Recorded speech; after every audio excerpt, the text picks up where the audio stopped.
देवो यादो विददाति विश्वा इच्छा क्रिया ज्ञान समन्वित सन हेतु स्वतंत्र परमेश्वरो जो कर्तार माध्यम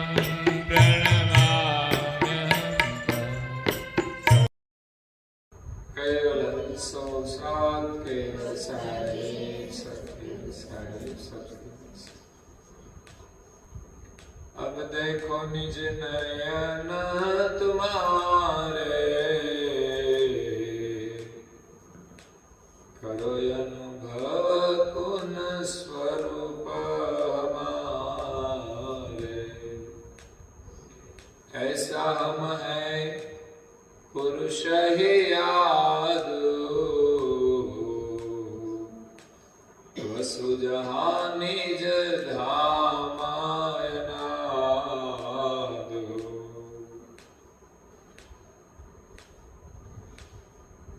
प्रेम भक्तजनों, ज्ञान संप्रदायના અભ્યાસસ્થાપક અનંત બ્રહ્માંડાધીશ વિશ્વ નિયંતા સકર્તા સતકૈવલ્યના પરમ વિશેષ અંશ અનંત અંશોના તારણહાર પરમ મોક્ષના દાતા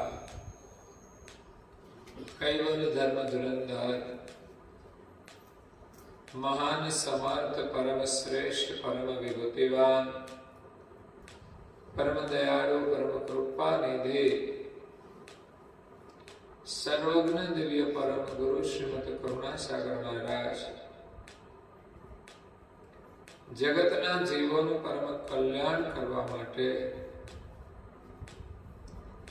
जगतना जीवोने जन्म मरणना ત્રાસમાંથી મુક્ત કરવા માટે જગતના જીવોને જગત કર્તાનો સંદેશ આપવા માટે અકળ વિભૂતિનો અતિ દિવ્ય દેહ ધારણ કરી આ બ્રહ્માંડની અંદર 14 લોક અને 7 પૃથ્વી પરના 7 દ્વીપોમાં એ પ્રગટ થયા। આવો દિવ્ય અને અલૌકિક ઇતિહાસ તમને આ વિશ્વની અંદર કોઈનોય પણ જોવા નહીં મળે। ઘણા બધા અવતારો થયા છે, એમની લીલાઓ છે, ઘણા બધા પુરાણો છે, એમાં દેવોનું પણ વર્ણન છે, પણ કરુણાસાગર મહારાજનો જે ઇતિહાસ છે એ અલૌકિક અને દિવ્ય છે। 14 લોકની અંદર બ્રહ્માંડના દેવતાઓને જગત કર્તાનો સંદેશ આપવા માટે દિવ્ય દેહ ધારણ કરીને એમણે ઉપદેશ આપ્યો છે। સંદેશ લઈને આવ્યા છે પરમ ગુરુ, અને સંદેશ એ સમસ્ત વિશ્વ માટે છે। કોઈ એક વ્યક્તિ માટે નહીં, કોઈ એક સમુદાય માટે નહીં, કોઈ એક વર્ગ માટે નહીં, પણ સારા વિશ્વ માટે સંદેશ છે। એટલે 14 લોકમાં ગયા અને પૃથ્વી પર 7 દ્વીપ છે, એટલે 7 દ્વીપોમાં પણ ગયા। આપણને તો એમ થાય કે આપણે રહીએ છીએ એ જંબુદ્વીપ છે, એમાંય ભારત અને એમાંય ગુજરાતમાં પરમ ગુરુ આવ્યા છે। પણ હકીકત તો એ છે કે જેને આપણે જાણતા નથી આ પૃથ્વી પર 7 દ્વીપ ક્યાં છે, એ 7 દ્વીપનો ઇતિહાસ દિવ્ય પરમ ગુરુએ આ ગ્રંથમાં લખી દીધો। ત્યાં કેવી રીતે પ્રગટ થયા, ત્યાં કોને મળ્યા, ત્યાં શું થયું, કોને કેવી રીતે ઉપદેશ આપ્યો, કોને કેવી રીતે સમજાવ્યા, આ દિવ્ય ઇતિહાસ જાણીએ ત્યારે ખરેખર આપણને પરમ ગુરુના દિવ્ય સ્વરૂપના દર્શન થાય, દિવ્યતાનો અનુભવ થાય. એમની વાણી પણ દિવ્ય છે, એમનું જીવન પણ દિવ્ય છે, જેમાં ક્યાંય કોઈને માર્યા કે કાપ્યા કે એવું કશું આવે. બાકી તો ભગવાન તો કાપા કાપી કરી નાખે. પણ વાસ્તવિક ઇતિહાસની અંદર એ વસ્તુ આવતી નથી. ન તો કોઈ સંતના જીવનમાં આવે છે, ન કોઈ માલિકના જીવનમાં આવે છે, ન કોઈ ગુરુના જીવનમાં આવે છે. માલિક તો આ કાર્ય કરતા જ નથી, એ તો શરીર પણ નથી ધારણ કરતા. પણ પરમ ગુરુ ગુરુના સ્વરૂપે આ વિશ્વમાં પ્રગટ થયા છે. જગતમાં ઘણા ગુરુઓ થયા છે, પણ બધા જ ગુરુઓની અંદર પરમ ગુરુનું જ્ઞાન, એમનો અનુભવ એ શિરોમણી છે. એમનો ઇતિહાસ પણ દિવ્ય છે.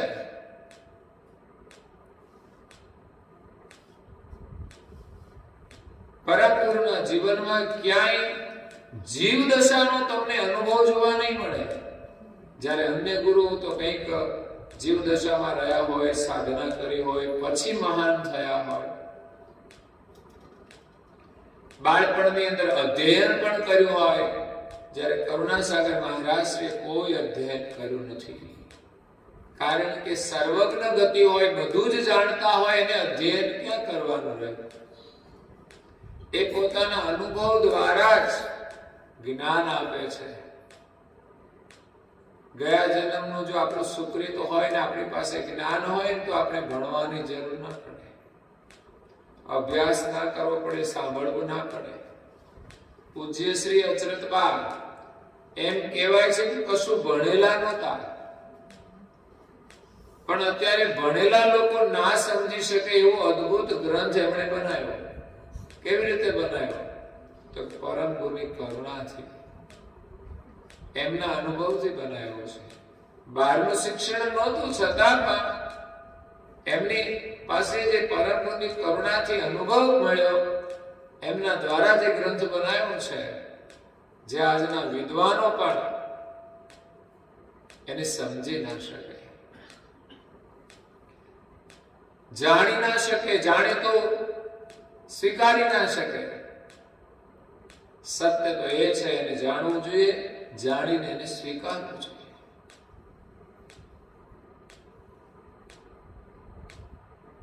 જે કોઈ સંકુચિત વિચારધારામાં બંધાયેલા હોય એ સત્ય વસ્તુને પામી નથી શકતા. એમ માનતા હોય છે કે આપણે જે જાણીએ છીએ એ સત્ય છે ને એ જ શ્રેષ્ઠ છે. તો ઘણીવાર સત્ય એનાથી અજાણ રહી જતું હોય છે. કારણ કે મારું એ સારું એ તો બધા જ માનતા હોય છે. મારું એ સારું, એ બધા એમ કે મારું એ સારું, ભલે ની સારું ના હોય. આપણે બોલીએ તો સારું, જે કામ કરીએ તો મારું એ સારું. પણ સારું એ મારું એ વિચારધારા અપનાવે તો માણસને સારું મળે છે. કોઈની અંદર પણ સારું હોય એ આપણું છે, એને આપણે લેવાનું છે. તો અહીંયા કરુણાસાગર બાપજી દિવ્ય સંદેશ લઈને વિશ્વમાં આવ્યા છે. મેં કહ્યું કે સંદેશ સારા વિશ્વ માટે છે, અને ઉપદેશ એ જિજ્ઞાસુ માટે હોય છે. ઉપદેશ કોને મળે, કોણ સાંભળે? તો કે જેનામાં જિજ્ઞાસા હોય એ ઉપદેશ સાંભળે, સત્સંગ સાંભળે. સંદેશ તો એમણે આખા વિશ્વને આપ્યો છે. કોઈ ગ્રહણ કરે કે ના કરે, આખા વિશ્વમાં એમણે ફેલાયો. એમાંથી જે જિજ્ઞાસુ હોય છે એ જ ઉપદેશને સાંભળે છે. બીજા લોકો ન જાણે એનાથી એને કોઈ મતલબ નથી, પણ આ જગતમાં જે વસ્તુ જાણતા નહોતા એ સંદેશ લઈને પરમ ગુરુ આવ્યા, એમણે આ જગતમાં સ્થાપના કરી દીધી. સ્થાપના કરવી મતલબ સંદેશને જાહેર કર્યો. એવું નથી કે કોઈ જાણી ના જાય એવી રીતે એમણે શરૂઆત કરી છે. એમણે સિંહ ગર્જનાથી આ જ્ઞાનને જાહેર કર્યું છે. જાહેરમાં આ જ્ઞાનને એમણે વિશ્વમાં સ્થાપિત કર્યું છે. એની વાણીની અંદર શબ્દ શબ્દમાં જુઓ તો એક સિંહ ગર્જના છે. જેમ આપણા જસુજી બોલતા હતા ને, સાંભળાય છે ને ખબર હોય.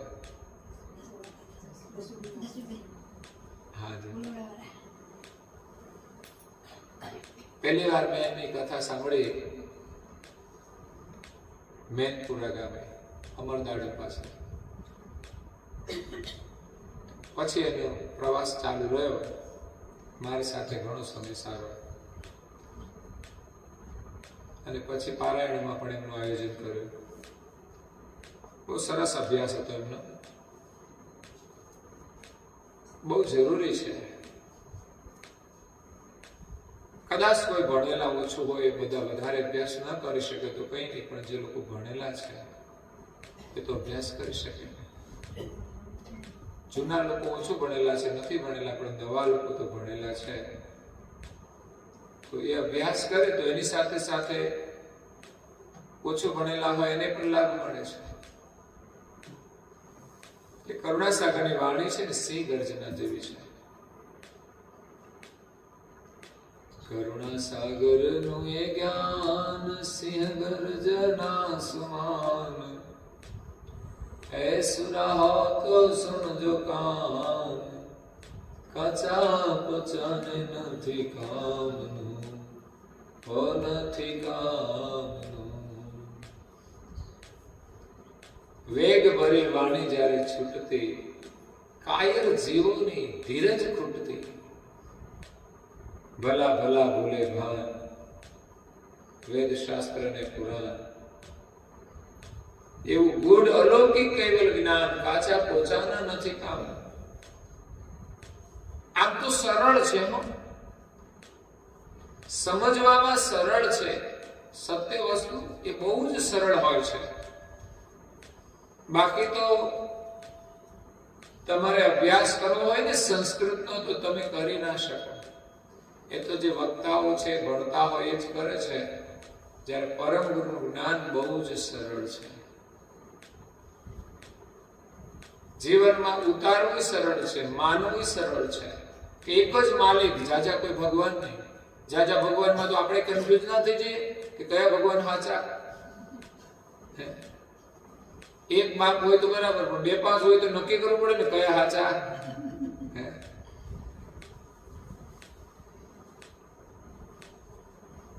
પિતા તો એક જ હોય. એટલે દુનિયાની અંદર અનેક માન્યતાઓ અને મતભેદો છે.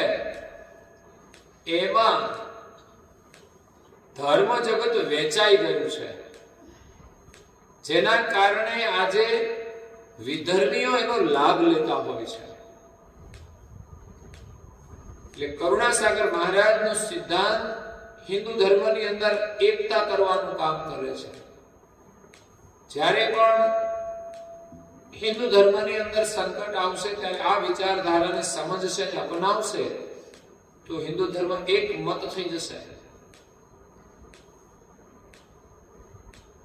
એ સાધનામાં પણ આગળ વધી શકે છે. આજે અનેક મતવાદની અંદર સાધના પણ આપણી હલકી થઈ જાય છે. એક જ માલિકમાં આપણી નિષ્ઠા હોય તો આપણી સાધના પ્રબળ બને છે. એક જ ભજનની અંદર એકાગ્રતા વધે છે. પછી ઘડીક આ કરો, ઘડીક પેલું કરો, ઘડીક ત્રીજું ચોથું ને ફેરવા કરો. આપણા છોકરાને સ્કૂલમાં દાખલ કર્યો છે, એક મહિને સ્કૂલ ફેરવો છો. હારે હારે સ્કૂલમાં કે આમાં નથી મજા, બીજી હારે. એનું આખું વરહ બગડી જશે. એમ લોકો ફર્યા કરે તો જિંદગી બગડી જાય. સત્યનો નિર્ણય કરવાનો હોય છે. અને જ્ઞાનથી થાય છે. જ્ઞાનથી. પરમ ગુરુ કરુણાસાગર મહારાજ એ જ્ઞાન લઈને આવ્યા છે. જ્ઞાન સંપ્રદાયની સ્થાપના કરી છે. એટલે સંપ્રદાયનું નામ છે જ્ઞાન સંપ્રદાય. અજ્ઞાન સંપ્રદાય નહીં, જ્ઞાન સંપ્રદાય.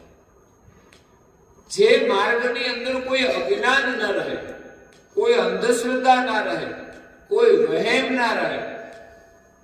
પણ આપણે તો જ્ઞાન માર્ગમાં આવ્યા પછી પણ ચારે બાજુ દોટો દેતા હોઈએ છીએ.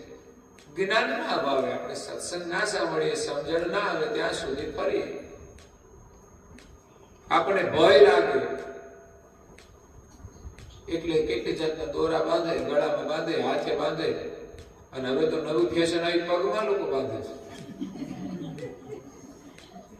હું પૂછું, આ શાનું દોરું બાંધ્યું છે? મેં કીધું આશાની બાધા છે.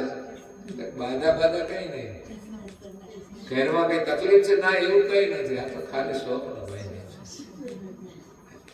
એમાં તમારો હું શોખ પૂરો થઈ જાય. શોખ તો કોઈને બેઠા કરવાનો હોવો જોઈએ, કોઈને મદદ કરવાનો હોવો જોઈએ, એ શોખ કહેવાય. કાળા દોરા પગમાં બાંધવામાં હું શોખ? પણ માણસો એવા છે ને કે ગમે એવું નીકળે ને અનુકરણ જ કરે. દોરો બાંધવાનો એમાં હું અનુકરણ કરવા જવું, એમાં હું હારે લાગે. એક પગમાં બાંધે, બે માં બાંધે તો હલકું લાગે. એક કાનમાં બુટી પહેરેલી. હવે બે રન બુટી પહેરવાની છે, મારા ભાઈએ બુટી પહેરે. હું તો બે માં પહેરી લ્યો નહીં, થોડા વાળ વધારી દો. મૂછો તો છે નહીં.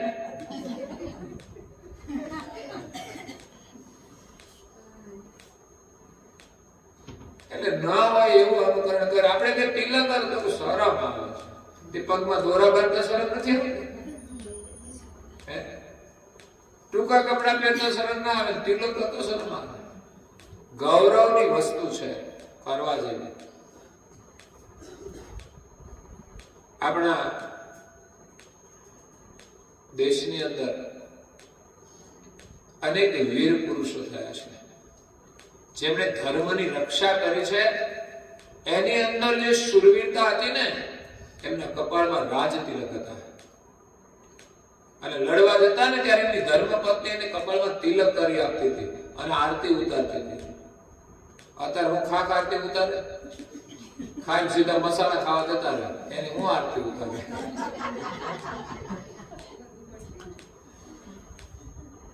કથા ના આવે તો જોડે ના આવે, એની હું આરતી ઉતારે. આને લડવા મોકલાવે તો કરે હું?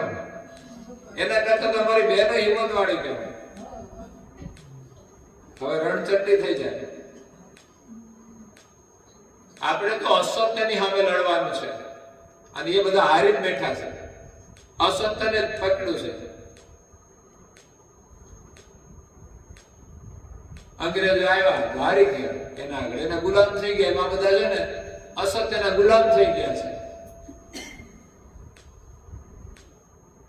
અને તમે સત્ય કાર્ય કરો છો, એ જ તમારો વિજય છે. સારું અને સાચું કાર્ય હિંમત રાખીને કરવું જોઈએ. અને આમાં તકલીફ જેવું ક્યાં છે? તમે બહેનોની પાછળ પાછળ હાલ્યા જાવ.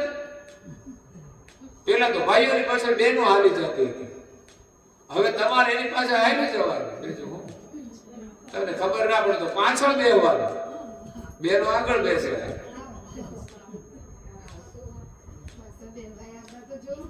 હા, એટલી હિંમત હોવી જોઈએ ને.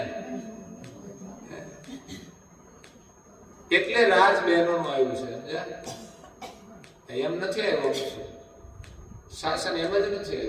બહેનો હવે શિક્ષિત થઈને આગળ આવી છે, ધર્મના માર્ગમાં આગળ આવી છે. ટૂંકમાં ભાઈઓ અને બહેનો એ બંને સાથે મળીને ચાલવું જોઈએ ધર્મમાં, તો બાળકોને આ સંસ્કાર મળશે. નહીં તો ભાઈઓનું અનુકરણ છોકરાઓ કરશે.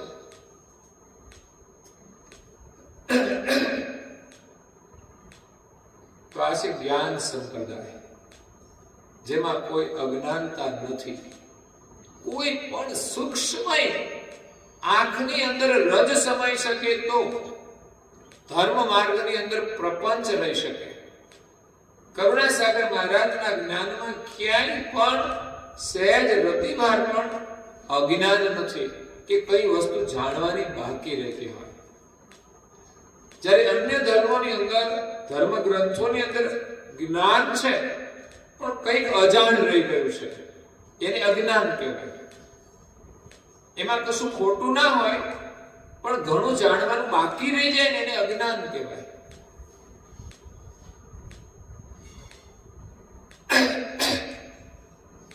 પરમ ગુરુનું જ્ઞાન સર્વજ્ઞ ગતિનું છે, જેમાં કશું જ જાણવાનું બાકી નહીં રહે. આ દુનિયામાં જેટલા ધર્મ છે ને બધાની સમજ તમને મળી જશે. સગુણ છે કે નિર્ગુણ, બસ આ સમજ મળી જાય. એનો ધર્મ સગુણ કે નિર્ગુણ, તો સગુણ કોને કહેવાય, નિર્ગુણ કોને કહેવાય, અને એના ઉપર આપણો ધર્મ છે સત્ય. બંનેને કારણરૂપ છે, બંનેના કારણરૂપ છે.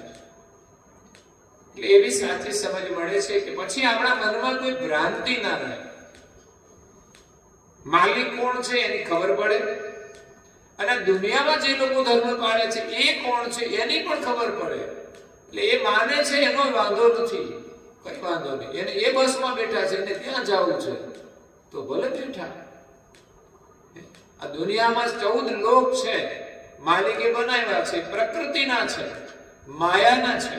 પણ અહીંયા મૃત્યુ લોકના દુઃખ કરતા ત્યાંનું સુખ સારું છે, અને લાંબો સમય સુધી રહેવા મળે. અહીંયા કેટલાય જન્મ લેવા પડે.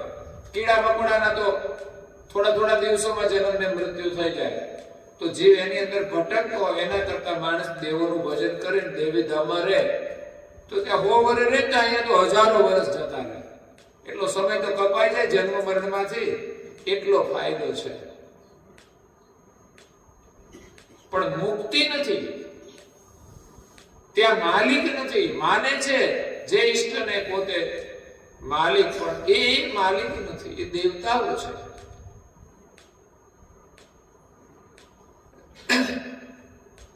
કરુણાસાગર મહારાજનું જ્ઞાન એ સરળ છે, યથાર્થ છે.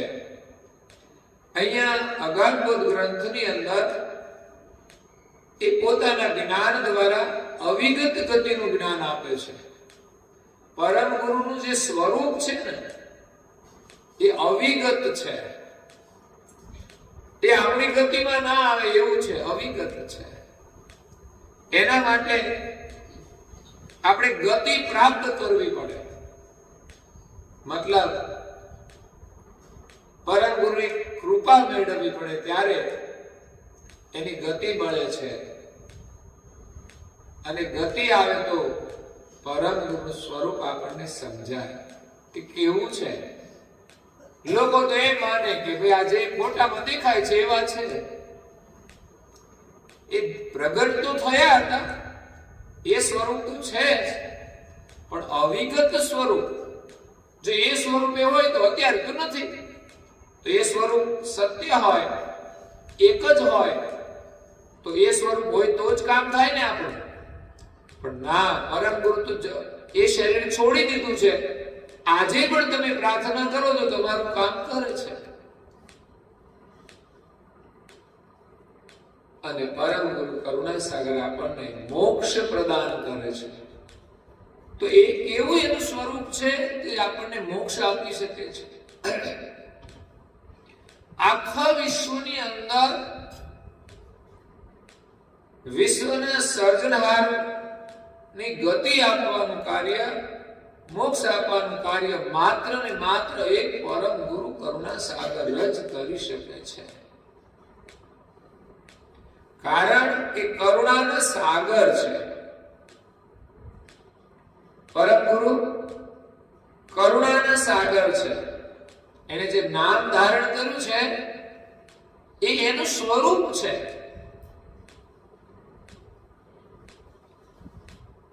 નામની અંદર જ એમની ગતિ સમાયેલી છે. નામની અંદર જ એના સ્વરૂપનું દર્શન સમાયેલું છે. આ દુનિયાની અંદર ઘણા દેવતાઓ છે, ઘણા મહાપુરુષો છે, એમની પાસે કરુણાઓ છે, પણ કોઈ કરુણા સાગર નથી. બધાની પાસે એક એક કરુણા છે. બ્રહ્મા પાસે એક કરુણા. શું કરે છે? તે બધાના શરીરોની ઉત્પત્તિ કરે છે. એક શરીરમાંથી બીજા શરીરનું નિર્માણ થવું એ બ્રહ્માનું કાર્ય છે. બ્રહ્મા મતલબ રજોગુણ. રજોગુણ ના હોય તો એક શરીરથી બીજું શરીર બની શકતું નથી. મનની અંદર રજોગુણ આવે છે ત્યારે એક શરીરમાંથી બીજા શરીરનો જન્મ થાય છે. તો બ્રહ્મા એ બધાના શરીરોની વૃદ્ધિ કરે છે. વિષ્ણુજી એ જે જન્મા છે બધાનું પાલન પોષણ કરે છે. બ્રહ્માની બધી પ્રજા છે, વિષ્ણુને કોઈ પ્રજા નથી, પણ એ સત્વગુણ પ્રધાન છે એટલે બ્રહ્માની પ્રજાનું એ પાલન પોષણ કરે છે. સંસારમાં ઘણીવાર સમસ્યા હોય છે, કોઈને સંતાન ના હોય, એમાં દુઃખ શાનું? વિષ્ણુ નહીં નહોતા કોઈ સંતાન, તો આપણે દુઃખ શાનું? તો અમારું શું થશે? તો વિષ્ણુએ કર્યું, આપણે કરવાનું. ભાઈના છોકરાને આપણે સેવા કરવાની, ભાઈના છોકરાને આપણા માન. ભગવાનને તમે પ્રાર્થના કરો, આધાર રાખો, તમારું કઈ સુકૃત થાય તો બધી સંભાવના હોય તો પ્રાપ્ત થાય છે. હર કોઈ ધર્મની અંદર કઈક આસ્થાઓ હોય છે, બાધાઓ હોય છે, શ્રદ્ધા હોય છે. કઈ કરે વ્રત આદિ, તીર્થમાં જાય, બીજું કઈ કરે, પુનદાન કરે, કઈ પણ કરે, ફલ સ્વરૂપે મળી શકે.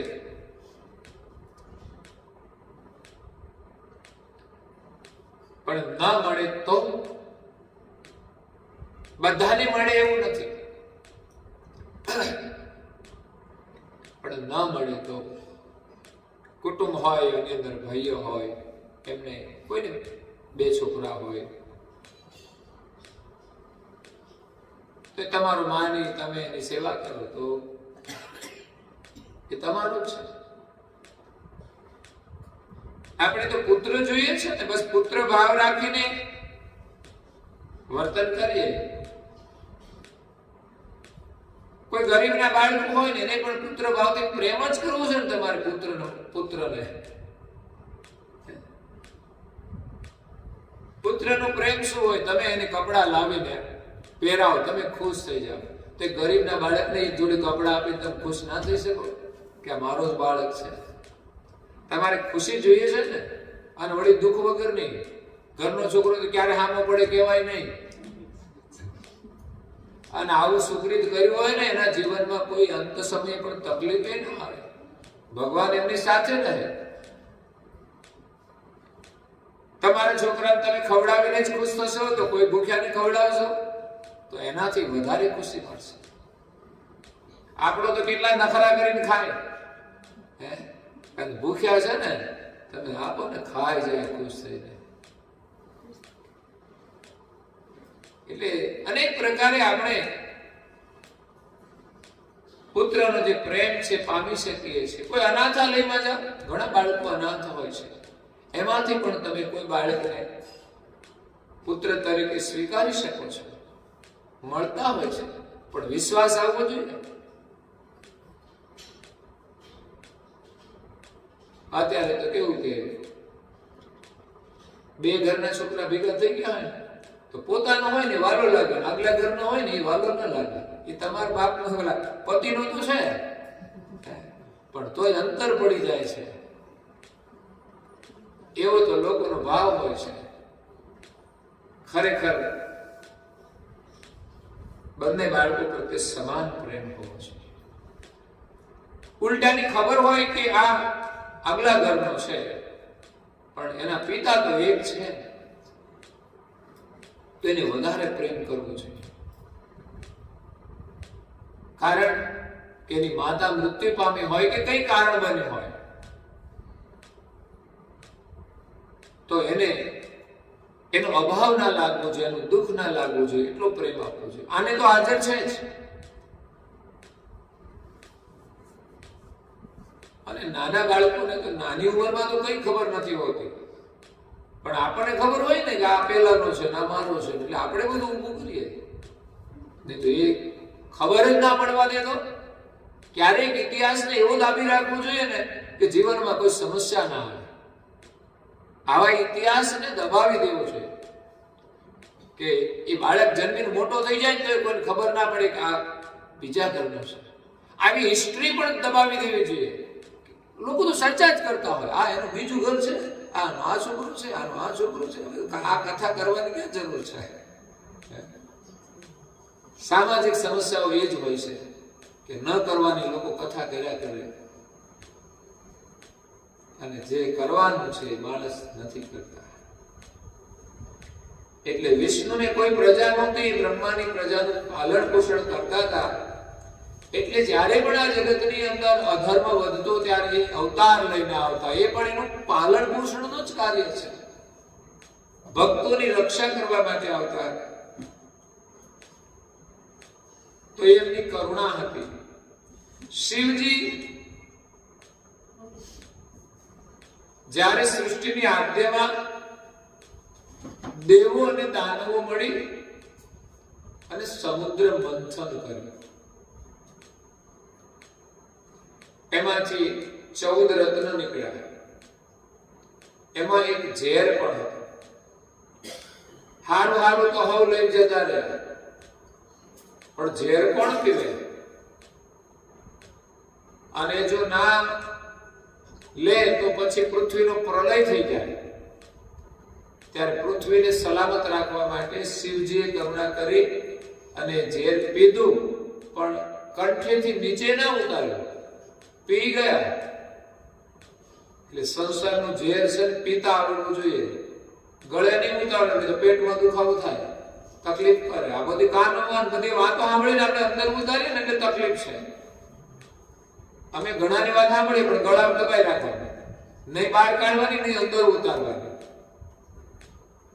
શિવજીએ જે ઝેર કંઠમાં રાખ્યું છે ને એ આપણે શીખવું જોઈએ, કંઠમાં રાખતા.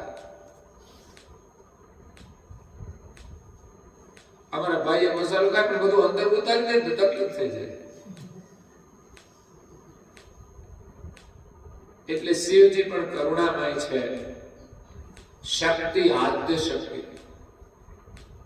માલિકે આદ્ય શક્તિ દ્વારા જગતનું સર્જન કર્યું છે, જે આખા વિશ્વને પ્રેમ આપવાનું કામ કરે છે. સંસારમાં જે કંઈ પ્રેમ દેખાય છે ને પ્રાણી માત્રમાં, એ પ્રેમ આદ્ય શક્તિનો છે.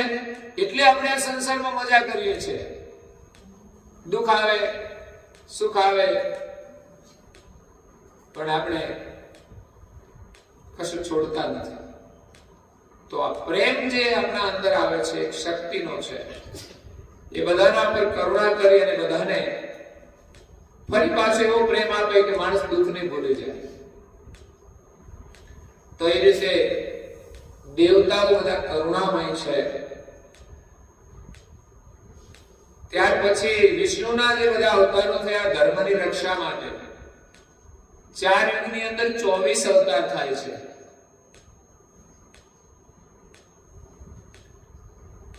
કુલ 10 અવતાર છે. મત્સ્ય અવતાર, કચ્છા અવતાર, વરાહ અવતાર, વામન અવતાર, નૃસિંહ અવતાર, રામ અવતાર, કૃષ્ણ અવતાર, બુદ્ધ અવતાર, પરશુરામ અવતાર. 9 થયા છે, હજુ 1 બાકી છે. સતયુગમાં 4 થયા, ત્રેતામાં 3 થયા, દ્વાપરમાં 2 થયા, 4, 3, 7 ને 2, 9 થયા. 1 બાકી, કળિયુગમાં 1 અવતાર થશે, અને એ છે કલંકી અવતાર. તો 10 અવતાર, 24 અવતાર એ પૃથ્વી પર થયા. એ પણ કરુણામય છે. દુષ્ટનો સંહાર કર્યો અને જીવોની રક્ષા કરી. ભલે એક સંહારનું કાર્ય છે, પણ કોઈ માણસ અત્યાચારી હોય અને બધાને હેરાન કરતો હોય, એને આવીને કોઈ ઉડાડી દે કે મારી દે તો એ પરમાર્થનું કાર્ય કહેવાય. તો વિષ્ણુએ અવતાર લઈને ઘણા અસુરોનો સંહાર કર્યો. અને ઘણા ભક્તો મળ્યા એમને ભક્તિનો પણ બોધ આપ્યો છે. માત્ર અસુરોના સહાર માટે જ આવ્યા હતા એવું નથી. કૃષ્ણનો અવતાર થયો તો કંસને માર્યો, બીજા અન્ય રાક્ષસોને માર્યા, તાડુકાને માર્યો, પણ સાથે સાથે ગોપીઓને પ્રેમ ભક્તિ આપી, મીરાને કૃષ્ણ ભક્તિ પ્રાપ્ત થઈ. એ ભક્તોને પ્રેમ પણ આપ્યો છે. રામનો અવતાર થયો તો પણ રાક્ષસોને સહાર કર્યો અને અનેક લોકોને ભક્તિનો બોધ પણ આપ્યો છે, ભક્તિના દર્શન પણ આપ્યા છે. એટલે આ જગતની અંદર અવતારો છે બધા કરુણામય છે. ત્યાર પછી મહાપુરુષો થયા ધર્મગુરુ. જે મોટા મોટા સંપ્રદાયો છે એ ધર્મગુરુ પાસે પણ કરુણા હતી, એ પણ મોટા હતા. એ ધર્મની સ્થાપનાઓ કરી અને એમણે સમાજ ઉપર કરુણા કરી છે. ભલે અલગ અલગ ધર્મ થયા, થોડા મતભેદ થયા, પણ છતાંય સમાજમાં કંઈક સારું કામ કર્યું છે, પરમાર્થનું કામ કર્યું છે. જીવોને અધર્મના માર્ગથી વાળીને ધર્મના માર્ગે જોડ્યા છે. તો એ ધર્મગુરુઓની પણ કરુણા છે. એમાં 4 પ્રધાન ધર્માચાર્યોના નામ પરમ ગુરુએ લખ્યા છે. આજે પણ એ મોટા સંપ્રદાયો છે જેને જગતગુરુ કહેતા હોય છે. રામાનુજ, જગતગુરુ રામાનુજ કહેવામાં આવે. જે જગતગુરુ શંકરાચાર્ય છે એના પછી રામાનુજ, નેમાનુજ, માધવાચાર્ય અને વિષ્ણુ શાહ, આ 4 મહાન આચાર્યો થયા અને એને 4 પરંપરાઓ શરૂ કરી છે ધર્મ માર્ગમાં. અને એમણે લોકોને સારો ઉપદેશ આપ્યો છે. આ માલિકને એ જાણતા નહોતા. એની માન્યતાઓમાં મતભેદ પણ હોય છે, સૂક્ષ્મ, બહુ વધારે પડતા. કારણ કે વિશ્વમાં માલિક એક હોય તો ધર્મ પણ એક જ હોય, પણ અલગ અલગ છે. એ થોડા થોડા મત જુદા જુદા છે, એટલે પછી જુદો ધર્મ પડે. ખરેખર તો માલિકને મેળવવા માટે કોઈ અલગ અલગ મનની અંદર મત રહેતા જ નથી. ત્યારે જ માલિકને પામી શકે છે. અલગ અલગ મન એ મનની માન્યતાના હોય છે, પોતાની માન્યતાના હોય છે. જ્યારે બ્રહ્માંડમાં માલિક તો એક છે, એનો મત તો એક જ છે. જ્યારે સત્ય જ્ઞાન મળી જાય ને પછી આ મતભેદ રહેશે નહીં. પરમ ગુરુનું જ્ઞાન અને એનો સિદ્ધાંત જો અપનાવે તો એકેય મતભેદ રહેશે નહીં અને એક પરમેશ્વરની સ્થાપના થશે.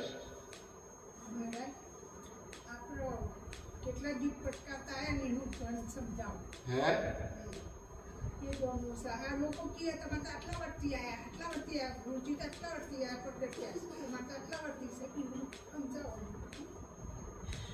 કેટલાથી પગથિયાથી સમજાવો. પરમ ગુરુ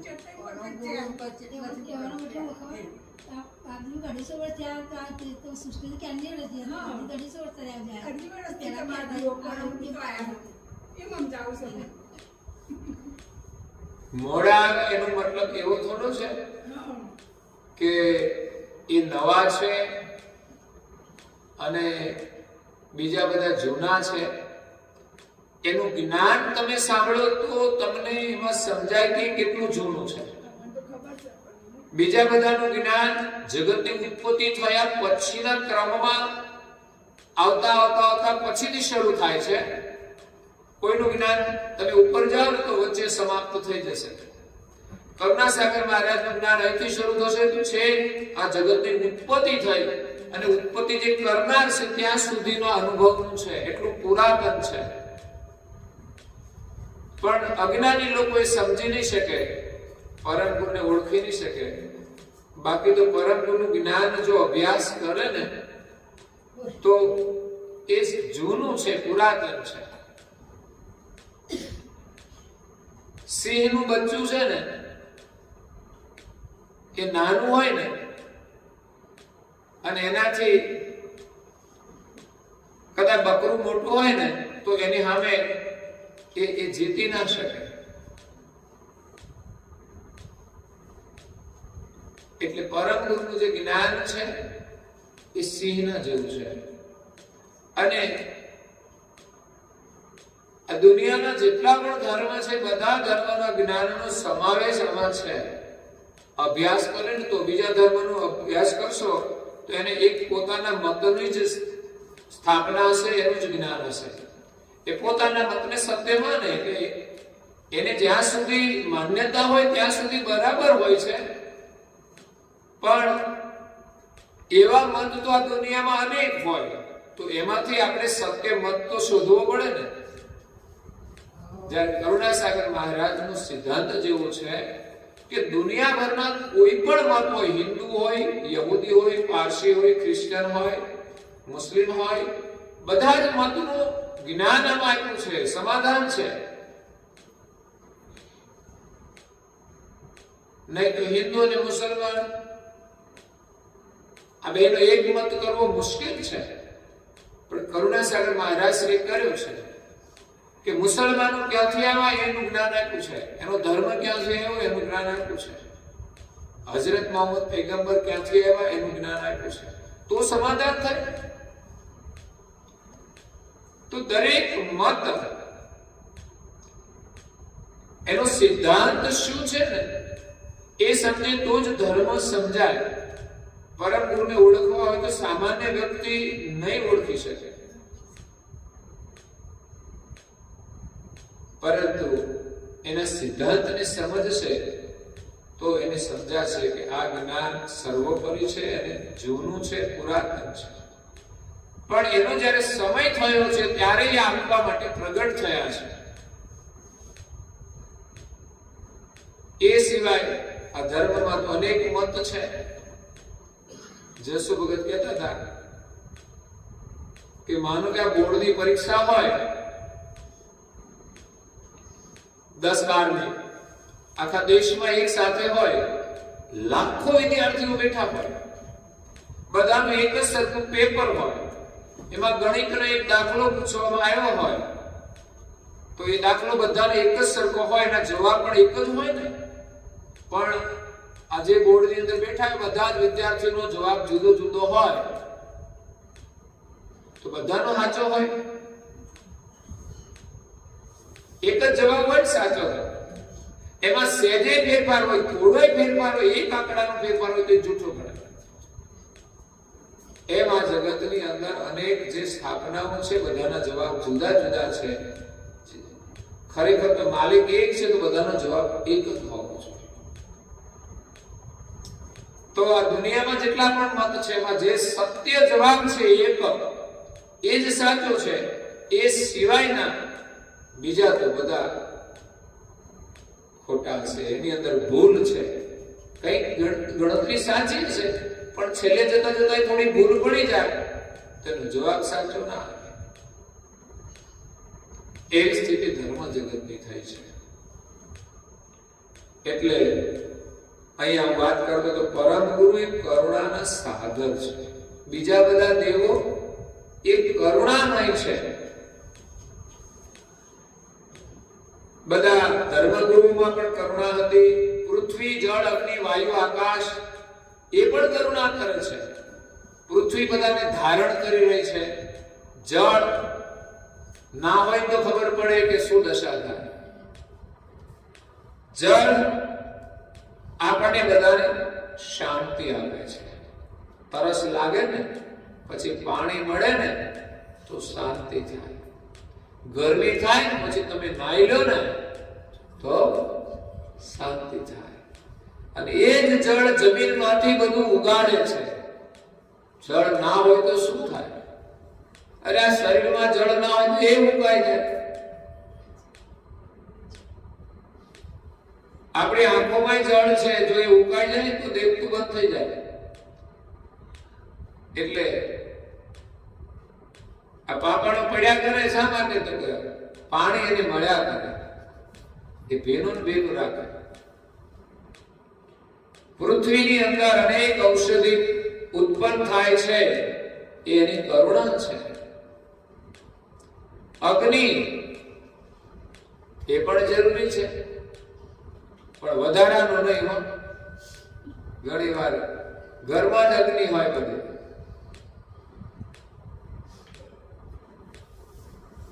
પણ વધારાનો હોય તો દજાડે આપણને અને ઘર આપણું પણ બાળી નાખે.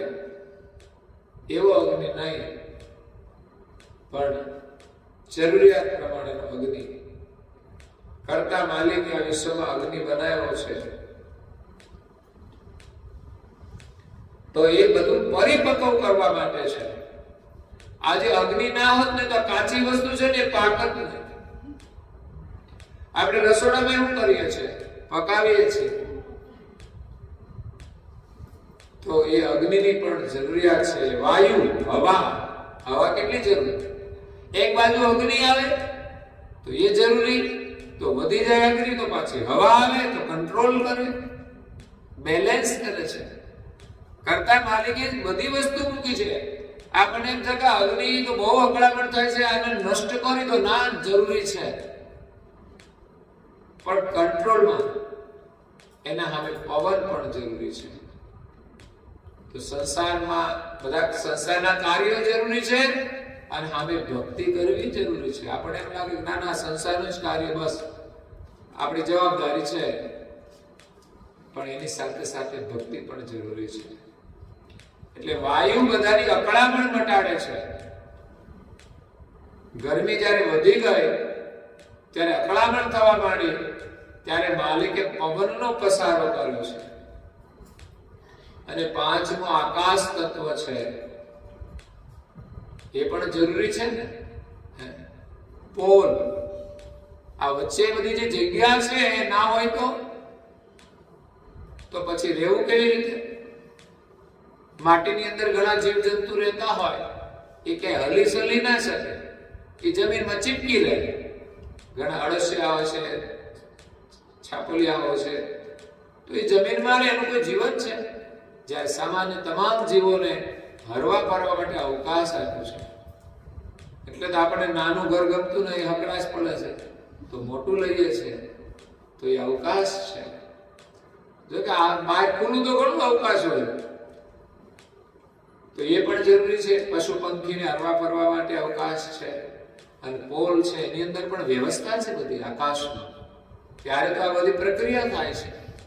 વરસાદ આવે છે, આકાશની અંદર તારાઓ છે, ચંદ્ર છે, સૂર્ય છે. એ પોલ ના હોત તો અહીંયા પ્રકાશ ક્યાંથી આવે?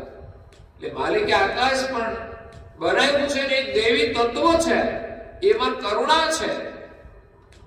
આમ દેખાય નહીં, પણ એની કરુણા નિરંતર થાય છે. પૃથ્વી છે, એની કરુણા કર્યા જ કરે છે. ભગવાને આપણને માનવ દેહ આપ્યો છે, આપણે શું કરવું જોઈએ આપણને ખબર નથી. બોલો, બીજા દુઃખી કરવાનું કામ કરીએ તો પછી દુઃખી થઈએ કે સુખી થઈએ? માણસની મનોવૃત્તિ કેવી છે? પોતાને સુખી થવા માટે બીજાને દુઃખી કરે, પણ એ સમજતો નથી કે બીજાને દુઃખી કરવાથી આપણે પણ દુઃખી થઈશું. તો પોતાના લાડ માટે બીજાને છેતરે. ઘણી વાર તો છે ને, બેનો શાકભાજી લેવા જાય તોય મોકો મળે ને તો 2 રીંગણા વધારે નાખી દે અંદર. કાં તો લારી વાળો આવે ને, એની થેલી નીચે આમ હોય, હાથ નીચે હોય, આમ લેતા લેતા એકાદ બે આમાં નાખી દે, સીધા નીચે જતા ને થેલીમાં. હોશિયાર ને ચાલાક બહેનો હોય ને, એ આવો ધંધો કરતા હોય. ઘણી વાર દુકાનમાં ખરીદી કરવા જાય નથી, ગમે તે ઘુસાડીને લઈ જતા, એ ચોરી કરવા વાળા લોકો. એક પતિ પત્ની જાત્રા ગયેલા, જાત્રામાંથી આવ્યા અને એક દિવસ ઓલા ભાઈએ છે ને, એનો સીઝન આવી ને એટલે માગે સાલ, કે ઓલી સાલ લાવજે ને. કઈ સાલ કે છે? જો ને આપણે જાત્રામાં ગયા હતા, ઓલી દુકાનમાંથી લઈ નહોતી લીધી, એ સાલ જોઈએ છે. એટલે એવા હોય બધા. એ તો રવા દે ચાલુ આપણું બંધ કરી દે. ખરેખર દુનિયામાં છે ને ખોટું કરવાનો મોકો મળે તો કોઈ છોડતું નથી. બોલો અત્યારે તો વધારે એ ચાલે. એ ચાલે છે. મફત નું મળે ને સરકાર જો આપે તો લોકો તો આવે તૈયાર થઈ જાય બોલું લેવા માટે.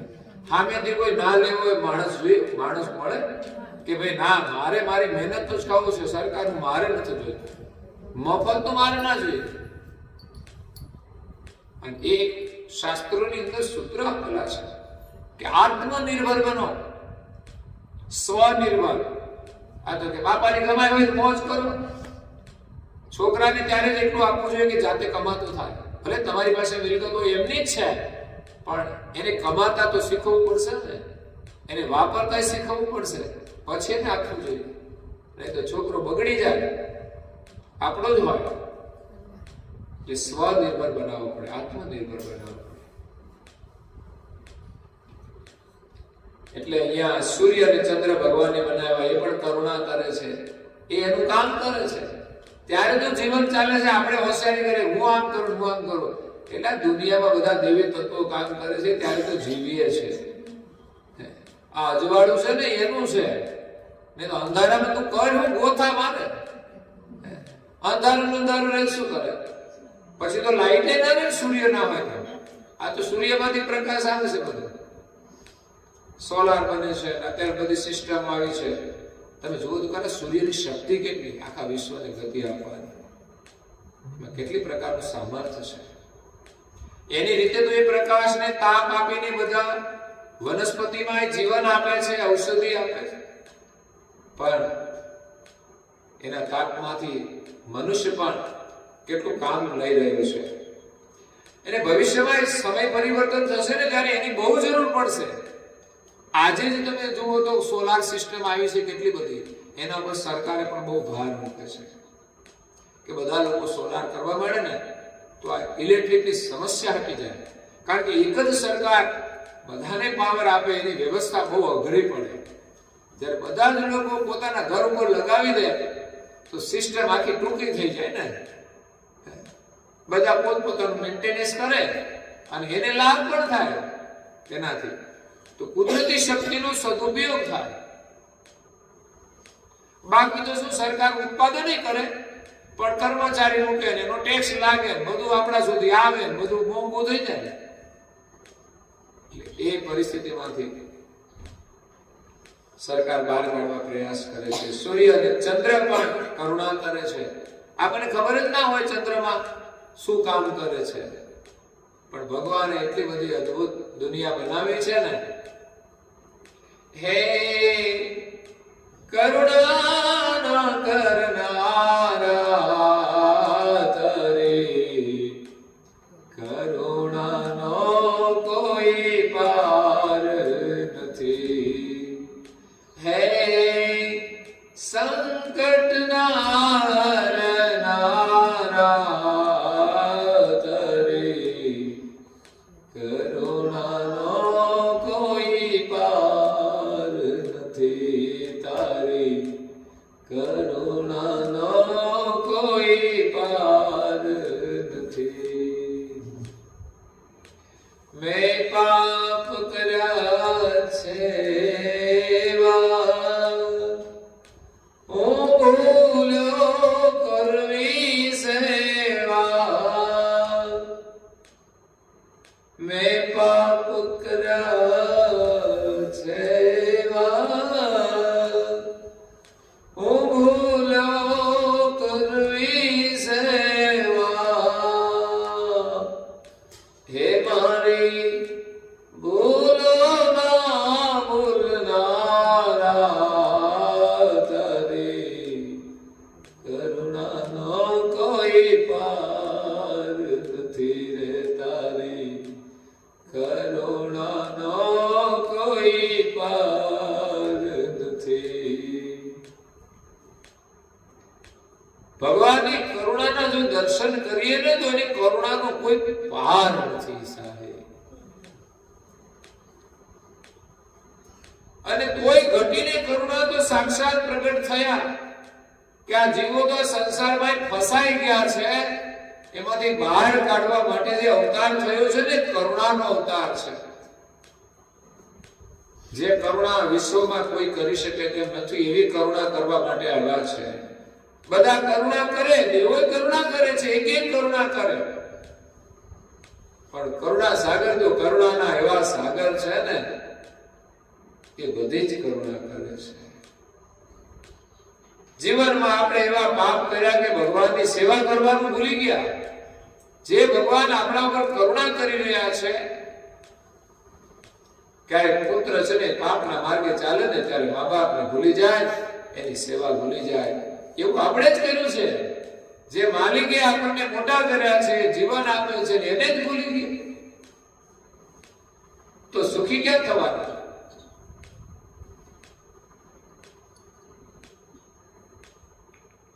ભગવાન તો છે ને બહુ દયાળુ છે.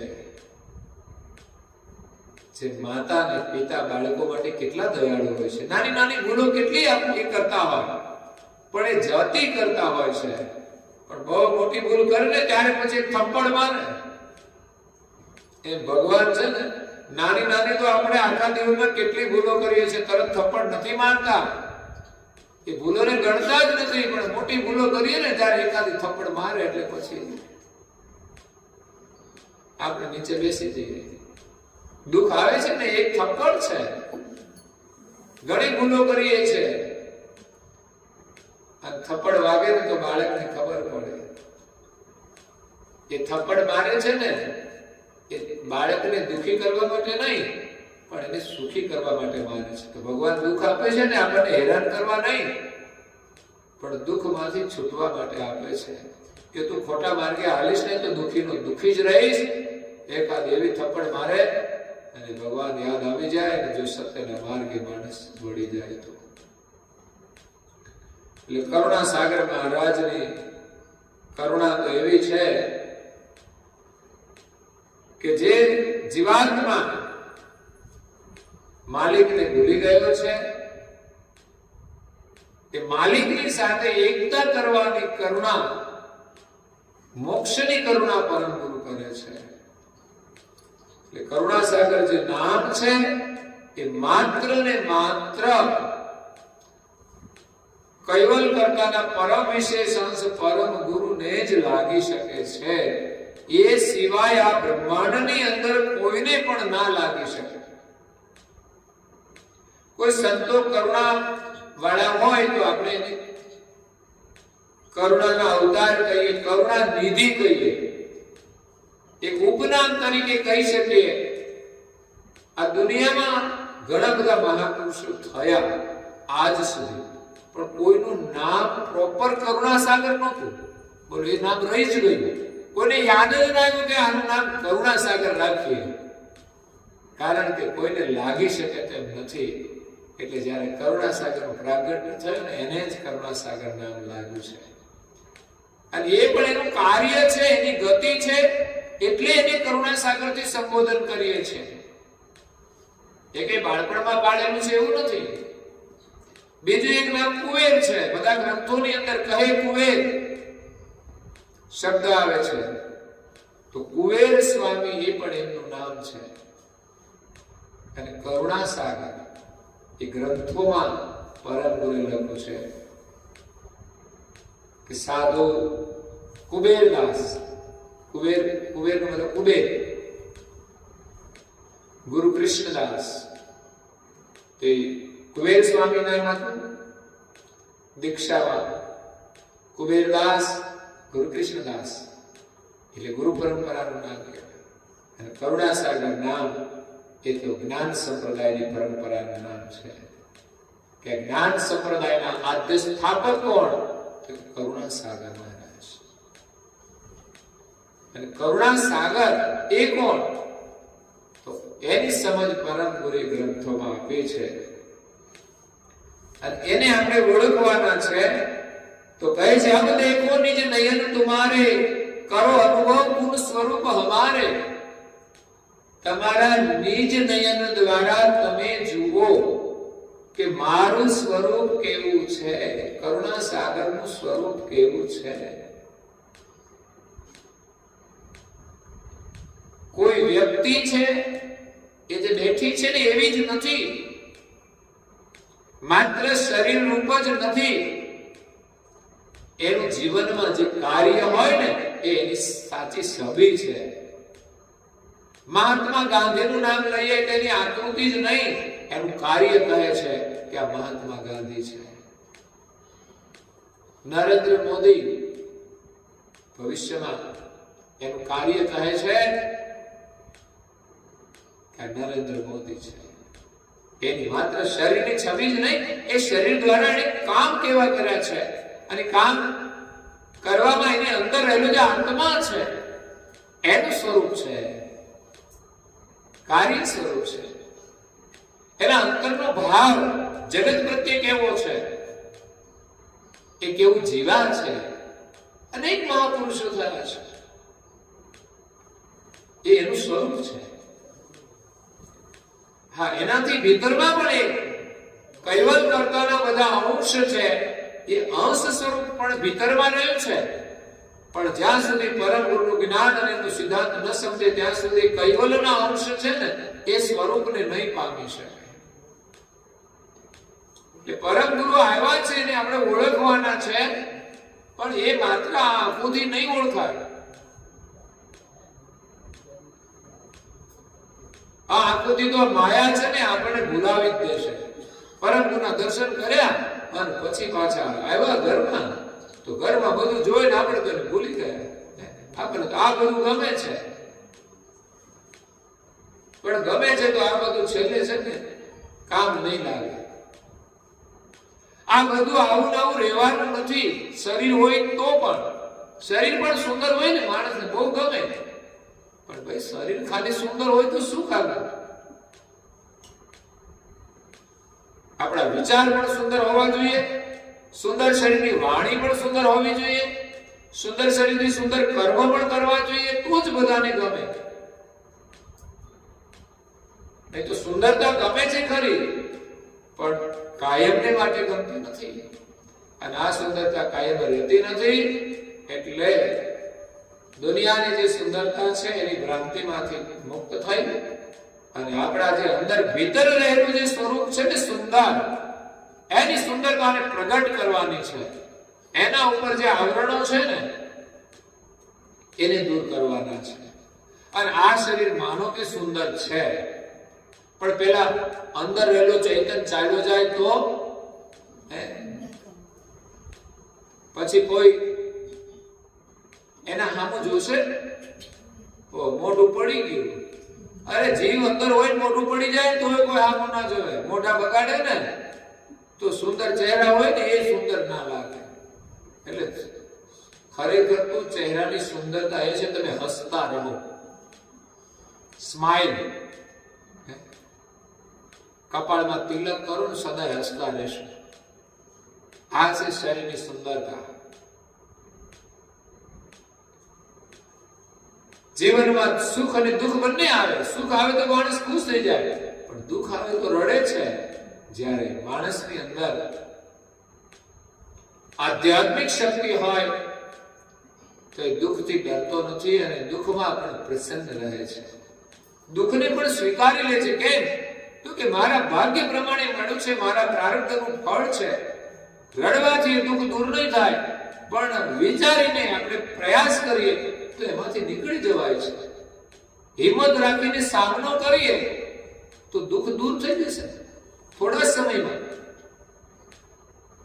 કૂતરું ભસે તો ભગાય નહીં, આમ ઊભું રહી જવાય. આમે તરત કૂતરાને બીક લાગશે. તમે ભાગો એટલે કૂતરો તો તમારી પાછળ પડે. એટલે દુઃખ છે ને કૂતરા જેવા છે, એ ભસે તો ખરા, તમે જોજો તમને ડરાવશે. બીજાના ઘરમાં દુઃખ હોય તમને બીક લાગે, કેમ કે ક્યાંથી ભસે એટલે તમને દુઃખ લાગે. અને તમારા ઘરમાં આવે તો વધારે દુઃખ લાગે. તમે ભાગમ ભાગી કરો, અહીં દોરો બંધાવો, અહીં જાઓ, વહાં જાઓ. દુઃખ તો દુઃખ હોય છે, પણ ડરવાનું નથી એનાથી. આપણામાં સહન શક્તિ પણ હોવી જોઈએ. નાનું નાનું દુઃખ આવે, સેજ ગરમી થાય ને હેરાન થઈ ગયા, અકળાઈ ગયા, ગુસ્સામાં આવી ગયા. ઘરમાં કોઈ આમ તેમ થાય જાય તો માણસ ગુસ્સામાં આવી જાય. શું પણ તમે કરો છો? આમાં ક્યાં માણસ સુખી થઈ શકે? એને રાજમહેલમાં લઈ જાય તો સુખી ના થાય, પણ જેનામાં સહન શક્તિ હોય ને, ઝૂંપડામાં રહેતો હોય તો એ ખુશ રહેતો હોય. એ સમજણ આપણે મેળવવાની છે. આપણા બાળકોને માયકાંગલા નહીં બનાવવાના, એને સહન કરે ને એવા બનાવવાના. એવું નહીં કે બસ ફેસિલિટીમાં જ બાળક જીવે. ના ના, જે પરિસ્થિતિ હોય ને એમાં એને તૈયાર કરવાના છે. જો હોય ને તો પણ ઘણીવાર એને એના વગર ચલાવતા શીખવું જોઈએ. બાળક મુશ્કેલીની અંદર પણ ગભરાય નહીં, તકલીફ ન પડે એવું એને તૈયાર કરવું છે. એવું નહીં માત્ર ભણી ગણીને ડિગ્રી લઈ ગઈને પૈસા કમાય છે એટલે સુખી થઈ જાય, પણ પત્ની જ્યારે જીવતા નહીં આવડે તોય દુખી, ધંધો કરશે ત્યાં હરખી રીતે નહીં જીવે ને તોય દુખી. દુઃખના ઘણા બધા કારણો છે. ખાવા પીવામાં હરખું નહીં ચાલે તોય દુખી. તો ભણ્યો તો કર્યું શું, પૈસા કમાઈને કર્યું શું? તો પરમ ગુરુનું સ્વરૂપ જો આપણે ઓળખવું હોય ને તો આ બહારની આંખોથી જ નહીં પણ અંદરની આંખો પણ જોઈશે. કે બે આંખો ને બે થી ચાર જોઈશે, ડબલ આંખો કરવી પડશે. અને બીજી બે આંખો એ પરમ ગુરુનું જ્ઞાન સાંભળવાથી મળશે, સત્સંગમાંથી મળશે. સંસારમાં પણ આંખોની જરૂર છે. આ આંખોમાં તો આપણે જોતા બધું નથી આવડતું એટલે સમસ્યા છે. ક્યારેક રજોગુણ હોય, ક્યારેક તમોગુણ હોય. જ્યારે પરમ ગુરુના જ્ઞાનની બીજી બે આંખો મળશે ને તો બહારની આંખો પણ નિર્મળ થઈ જશે. પરમ ગુરુ કહે છે એસા હમે પુરુષ હી આદુ, એવું હું આદ્ય પુરુષ છું. આ જગતની રચના થઈ એના પહેલાનો હું આદ્ય પુરુષ છું. આ જગતનું સર્જન કરનાર એવું આદ્ય પુરુષ છું. વસુ જહાં નિજ ધામ અનાદુ. ધામ કેવું છે? તો અનાદિ છે, એનો આદિ નથી, એ ઉત્પન્ન થયું નથી, અખંડ ધામ છે. અને હું આદિ પુરુષ છું, કારણ કે જગતનો આદિ, જગતના પહેલા હું હતો, એના પહેલા બીજું કોઈ હતું. એટલે પરમ ગુરુ આદિ પુરુષ છે અને કૈવલ કરતા છે, એ પણ એક આદ્ય પુરુષ છે. અને એનું ધામ છે અનાદિ છે. એટલે આદિ અનાદિ બંને શબ્દ લાગે. એ પુરુષ આદિ અનાદિ પુરુષ છે. આદિ પણ કહેવાય જગતને ધ્યાનમાં રાખીને. જ્યારે જગત વિલીન થઈ જાય તો એ અનાદિ છે, એનો કોઈ આદિ નથી, એનો કોઈ ઉત્પન્ન કરનાર નથી. આદિ કોને કહેવાય? ઉત્પન્ન થયું એને આદ્ય કહીએ છીએ. પણ અહીંયા આદ્ય શબ્દ મતલબ જગતની આદ્ય. આ જગતની જે રચના છે એના પહેલા એક માત્ર આદ્ય પુરુષ કૈવલ કરતા અને એની અંતર્વૃત્તિમાં પરમ વિશેષ અંશ પરમ ગુરુ એકમેક હતા. એ સિવાય જગતમાં કઈ હતું? એ જ્ઞાનનો સંદેશ લઈને પરમ ગુરુ આ વિશ્વમાં આવ્યા છે. પરમ ગુરુના સ્વરૂપને સમજવા માટે બધા જ ગ્રંથોનો થોડો થોડો અભ્યાસ કરીએ ને તો સારું. આપણે સત્સંગ સાંભળીએ પણ થોડું ગ્રંથના એક બે પેજ વાંચીએ ને તોય સારું. તમે સૌરાષ્ટ્રમાં જાઓ તો એક ગામ છે અરજણસુખ. ત્યાં ગામમાં એક બાલકુબેરનું મંદિર છે. ત્યાં એક દાદા ભક્તિભાવાળા થઈ ગયા. પરમ ગુરુના શરણમાં આવ્યા, એને દીક્ષા લીધી અને પોતે ન તો સંસારમાં જોડાયા હતા, ન એમણે સાધુ દીક્ષા લીધી હતી, પણ એકલા જ રહેતા અને છેલ્લે સુધી એકલા જ રહ્યા. ગરીબ પરિસ્થિતિ હતી પણ એને જ્ઞાન મળ્યું ગુરુ કૃપાથી. અનેક એના નિકટમાં જે આવ્યા ને સત્સંગ સાંભળવા, એ બધા એના સેવકો બની ગયા. તો આજે એના હજારો સેવકો છે. તો ત્યાં મંદિર છે, ત્યાં આશ્રમ છે. અને દાદા જતા રહ્યા 5 વર્ષ પહેલા.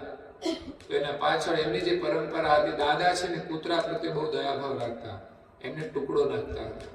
પોતે જોડી રાખે ને તો એમાં રોટલા બનાવી અને લઈને નીકળે તો કૂતરાને નાખે.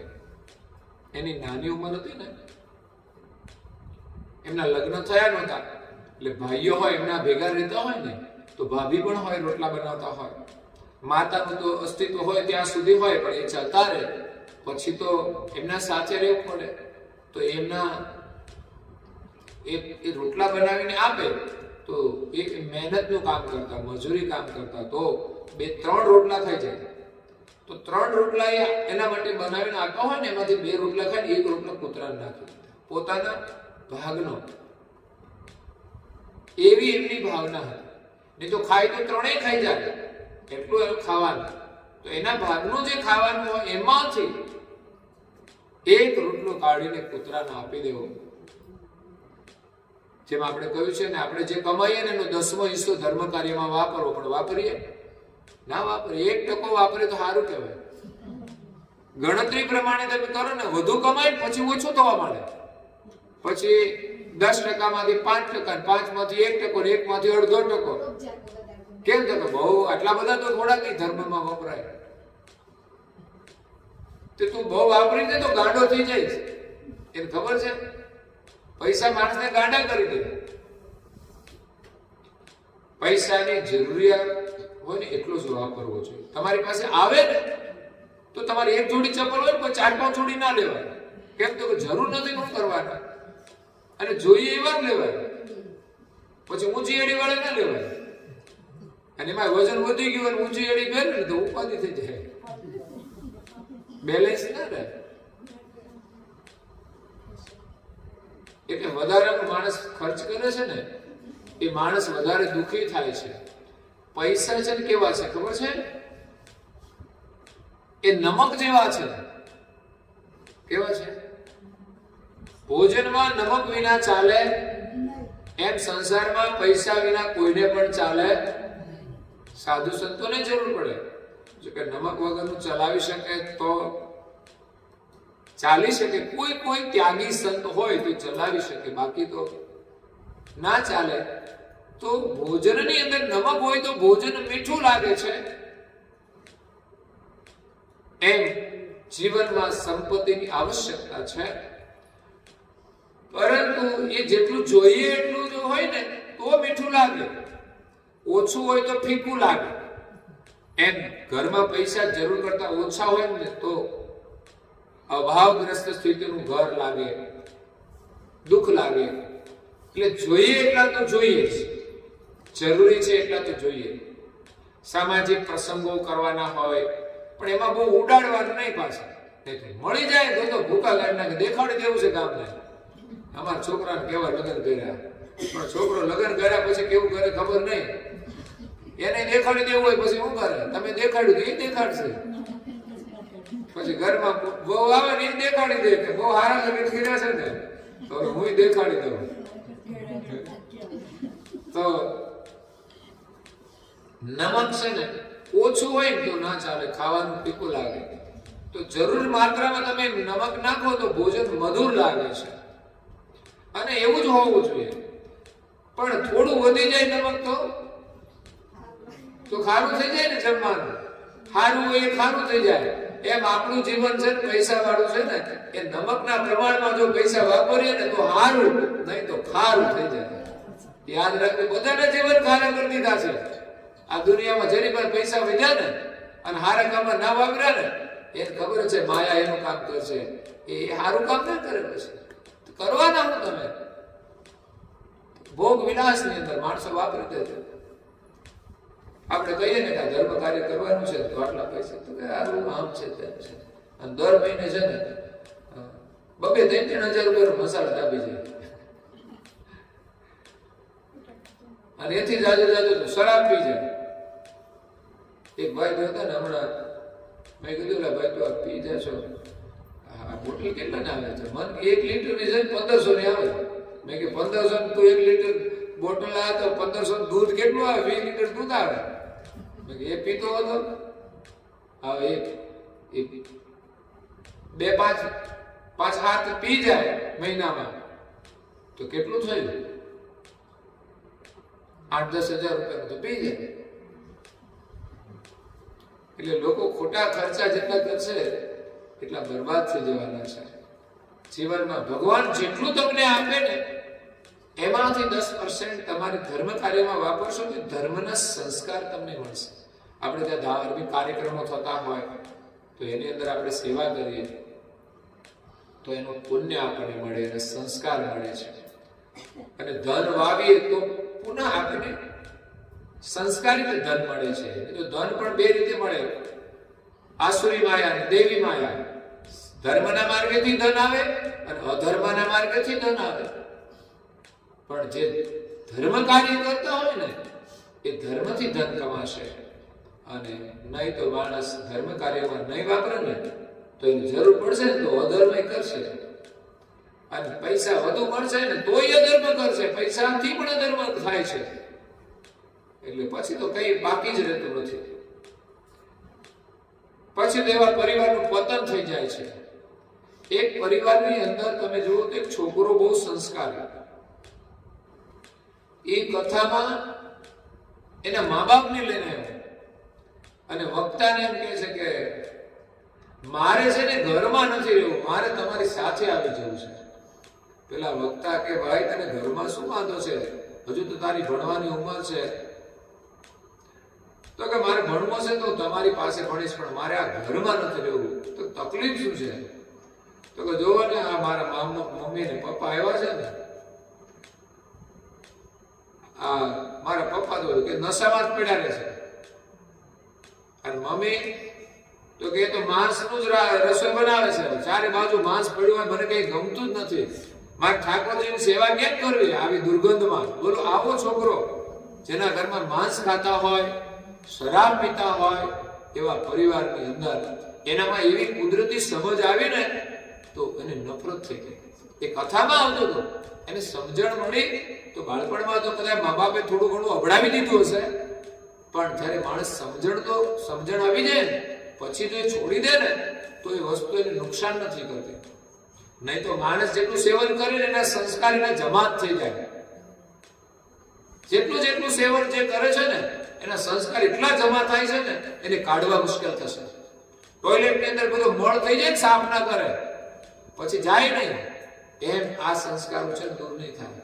એ પછી પેલું એસિડ નાખે ને તોય ધાબા રહી જ જાય. તમે જો જનરલ જાજરૂ બાજરૂ કેવા હોય, કોઈ સાફ ના કરે એ થોડા દિવસમાં તમારે વર્ષોના બનાવવાની એવો બનાવી દે. કે લોકો આ બધો કચરો કાંઈ શું કરે છે એવું જીવન બનાવી દે છે. પછી ટોયલેટ ક્લીનર એ કામ નહીં કરે.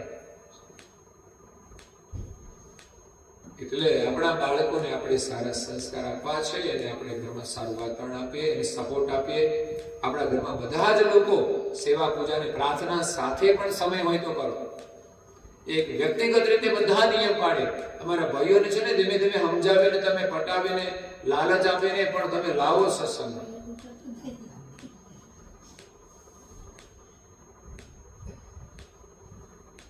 એને કહેવાનું, જો માણસના જીવનમાં જેટલી ભોજનની જરૂર છે ને એટલી જ પ્રાર્થનાની જરૂર છે.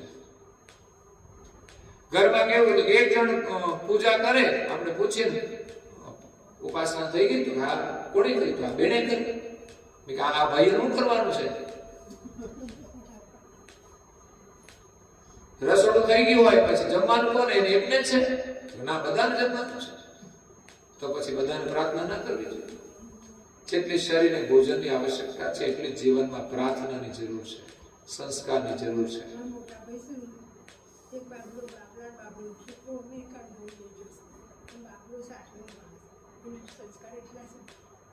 પરદેશમાં પણ બાળકો સારા છે, જો માતા પિતા ધ્યાન રાખે તો જ એની સંસ્કાર બને ને. બાકી તો વિદેશની સંસ્કૃતિ તો કેવી છે, એના વાતાવરણમાં જો એને વાતાવરણ ના મળે તો સંસ્કાર ના આવે. અને સંસ્કાર આપે તો ત્યાં સ્વર્ગ જેવું જીવન છે. એક તો ચોખ્ખાઈ, કઈ ભ્રષ્ટાચાર ઓછો, તો સારામાં સારું કામ કરવાનું, મહેનત કરવાની અને સારી રીતે જીવવાનું. તો એના જેવું કોઈ જીવન નથી.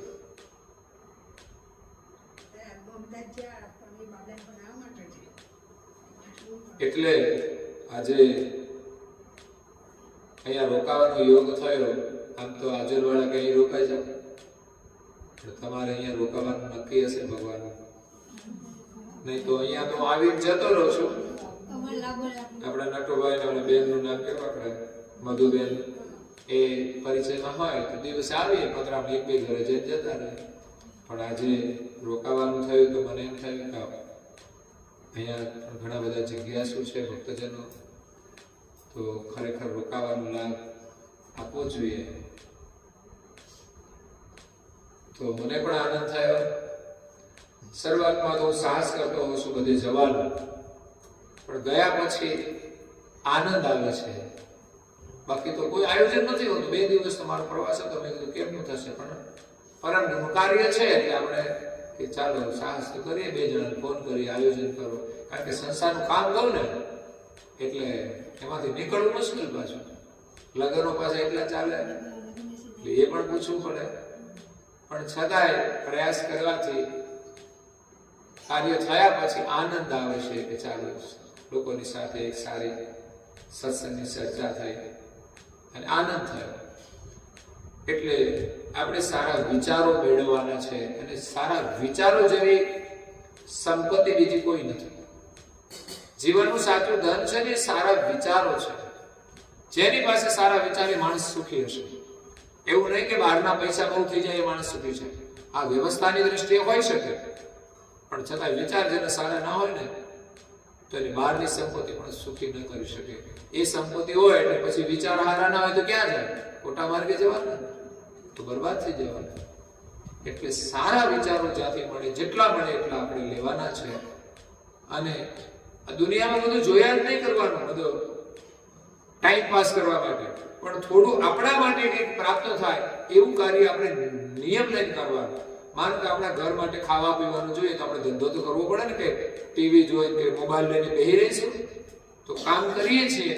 એવી જ રીતે આ ધર્મનું કાર્ય છે. અઠવાડિયામાં એકવાર ભેગા થતા હોય તો ક્યાં મોટી વસ્તુ છે? આ તો બહુ ઓછું કહેવાય. રોજ બેસવાનું હોય ને, મને આનંદ થયો કે રોજ પ્રભાત ફેરી ચાલે, એ બહુ આનંદની વાત કહેવાય. અહીંયા આજોલમાં તો જ્યાં જ્યાં કઈ સારી પ્રવૃત્તિ રોજ કરે છે તો એ જોઈને પ્રસન્ન થાય છે કે એની ભાવના કેવી ઉત્તમ કહેવાય. તો તમારા વિસ્તારમાં થોડા કેન્દ્રો જાગૃત છે જ્ઞાનના, પ્રવૃત્તિના. બહુ સારી વસ્તુ છે. કોઈ પૂનમે, કોઈ બીજે એક સત્સંગની પ્રવૃત્તિ ચાલે છે. જ્યાં જ્યાં મંદિરો છે ત્યાં દર્શનનો લાભ લેતા હશે. તમે ગામમાં મંદિર ના હોય તો તમારા ઘરમાં તો મંદિર હોય, તો ત્યાં બેસીને પણ તમે લાભ લઈ શકો. તો ઘરમાં બધા જ લોકો જે દીક્ષિત હોય, મંત્ર પ્રાપ્ત થયો હોય તો મંત્ર જપ કરવો જોઈએ, કપાળમાં તિલક કરવું જોઈએ, થોડી પ્રાર્થના કરવી જોઈએ.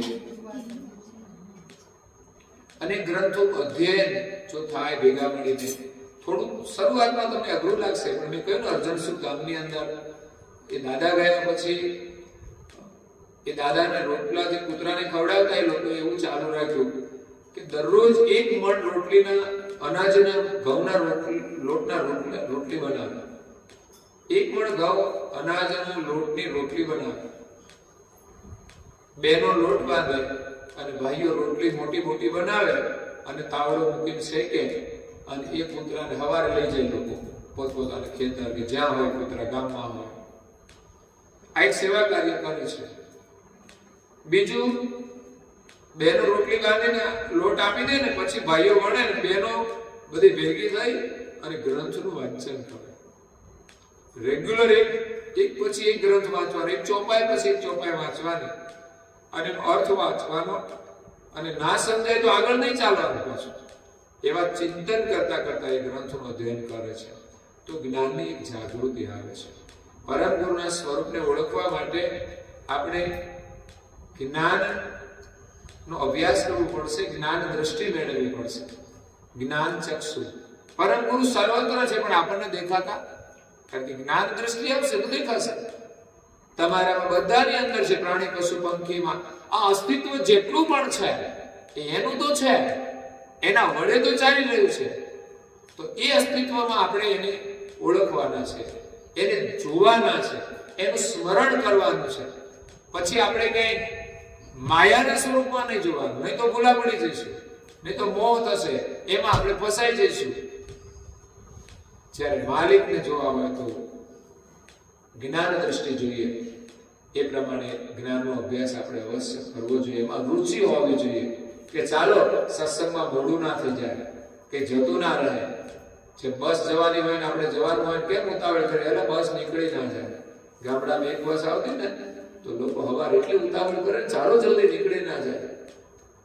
ઘરમાંથી એક જણ વહેલું વહેલું જાઓ તો ચલો હું જરા આવું છું, જલ્દી જ રોકી રાખજો જાય તો. એટલે એમ આપણે આ સત્સંગની ગાડી છે ને નિરંતર ચાલતી રહે.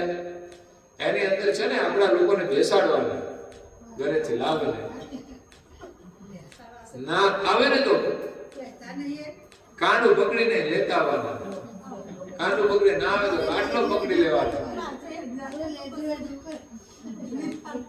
એને કહેજો આ વખતે અમારી સાથે ના આવવાનું, તો આવતા વખતે તમારી સાથે છૂટા છે, આ વખતે નહીં, આવતા વખતે. પછી ભેગા ના થવાના.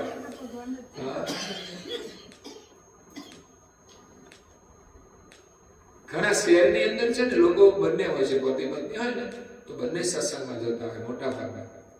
એટલે ધીમે ધીમે ત્યાં તો શું છે કે બેનો એકલા જઈ જ ના શકે ભાઈઓ વિના, એટલે મોટા ભાગના લોકો ડબલમાં જ આવે. એમ અહીંયા પણ જવું જોઈએ. ભાઈઓ જે બેનો સત્સંગમાં ગયા, ભાઈઓ કરે શું કરે છે એ અભ્યાસ કરે ને તો વિચાર કરે. હું મારા યુવાનોને કહું છું કે તમે બજાર વચ્ચે બેસી રહો, એના કરતા તમે અહીં કંઈક કરો. ચાલો તમે તમારું જુદું કરો, બેનો જોડે ના ફાવે તો. ના ફાવે એવું ક્યાં છે, એના વગર હાલે જ નહીં. સામાજિક પ્રસંગ હોય, લગ્ન પ્રસંગ હોય તો ભાઈઓનો જ પ્રસંગ હોય, ખાલી બહેનોનો જ હોય, બધાનો જ હોય છે ને, મિક્સમાં તો હોય છે. બધી જગ્યાએ સંસારમાં રહેતા હોય એને તો સાથે જ રહીને કામ કરવાનું હોય. પહેલાના ઋષિમુનિઓના જીવન તો વાંચો ત્યારે એમ થશે કે કેવું દાંપત્ય જીવન હોય. પતિ પત્નીનો કેટલો આદર કરે છે અને પત્ની પતિનો કેટલો આદર કરે છે એ આપણા ઋષિમુનિઓનો ઇતિહાસ છે. અને કેટલી ભક્તિ કરતા હતા, સવારે કેટલા વાગે ઉઠતા હતા અને શું કામ કરતા હતા. બ્રહ્મ મુહૂર્તમાં ઉઠે, નાહી ધોઈ યજ્ઞો કરતા હતા, સ્મરણ કરતા હતા, સેવા કાર્યો કરતા હતા અને પોતાનું કાર્ય કરતા હતા. એમ આપણે જો કરીએ ને તો ખરેખર આપણું ઘર સુખી થઈ જાય. પછી તમારે સુખી થવા માટે બહારના સાધનોની નહીં જરૂર પડે. સુખ તો બસ પરિવારનું જ છે. તમે જો એકબીજા પ્રેમથી રહેતા હોય ને તો એના જેવું કોઈ બીજું સુખ જ નથી. પણ તમે બીજી ભ્રાંતિમાં છો, બધું લાવીએ ઘરમાં લાવવા જ કરીએ એટલે સુખ આવે. એમ સુખ નહીં આવે, એમ તો મુશ્કેલીઓ વધારે આવે છે. એકબીજાને મનમેળ ના રહે તો શું આવે? જે પ્રમાણે આપણી સંસ્કૃતિ છે, ધર્મ છે, પ્રમાણે જો આપણે ઘરમાં વર્તન કરીએ ને, બાળકો આપણી સાથે સારું વર્તન કરે તો જ ગમે ને. પણ બાળકો મનમાને વર્તન કરશે તે દિવસે તમારું સુખ જતું રહેશે.